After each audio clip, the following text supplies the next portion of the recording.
No one noticed I was drowning. From the playlist to the ones who fell apart quietly. Gentle storytelling for the quietly hurting. This is letters to the ones who fell apart quietly. If this title found you, maybe it's because the weight in your chest has no name. Maybe, like me, you've mastered the art of silent suffering, of drowning in plain sight while everyone else just breathes. So let me say it now. If you've ever felt like no one noticed, I did. I notice you now. I used to think pain made a sound, like a scream, a sob, a breaking plate. But real pain, the kind that stays, it's quiet. It's the stillness in a crowded room. It's the smile that comes a second too late. It's answering I'm okay with a voice so practiced, even you start to believe the lie. I was drowning, but not in water. I was drowning in I'm fines, in just tireds, in don't worries. And nobody noticed because I never made a splash. I still remember the day I fell apart. Not dramatically, not publicly, just quietly, like a frayed thread giving way.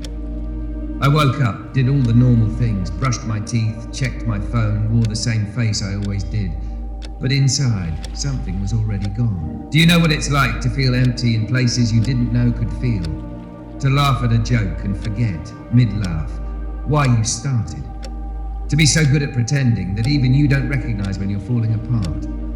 People call it burnout, sadness, overthinking. But the truth is, I was grieving, and no one had died. I was mourning the version of me that used to feel light, the one who didn't flinch at silence, the one who didn't need a reason to wake up, the one who believed in soft landings and safe people. But that person is a ghost now. And I've become a haunted house, flickering between who I am and who I used to be. There were days I hoped someone would see it, just one person, a friend, a stranger, anyone, to look me in the eyes and say, I know you're not okay. But they never did. Not because they didn't care, but because I was too good at hiding. I wore productivity like a mask. I posted sunsets with captions that said grateful. I answered every how are you with busy but good. But inside, I was screaming into pillows, begging for silence to become sleep, and for sleep to forget me. You don't need to raise your hand if this is you. I already know. That's why I'm here. Because I made it through the kind of nights that ask questions with no answers.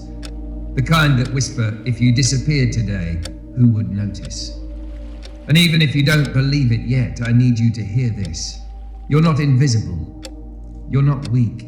You are surviving something most people never see. That deserves more credit than you give yourself. I know the world celebrates the loud ones, the oversharers, the public grievers. But this space, this channel, is for the ones who crumbled quietly, who wiped their tears before they could fall, who kept showing up, even when it felt like the world didn't. And maybe that's you. So tonight, I won't ask you to be strong. I won't ask you to fix anything. I just want you to stay. Stay long enough for the night to pass. Stay long enough for your own breath to comfort you. And if it gets too loud inside, come back here. Because these words, they're not just content, they're company. And if you felt something in this story, if a part of you whispered, this is me, then subscribe to Letters to the Ones Who Fell Apart Quietly. Because you don't need to scream to be heard. Sometimes a whisper in the dark is all it takes to remind you, you are still here. And that matters more than anything.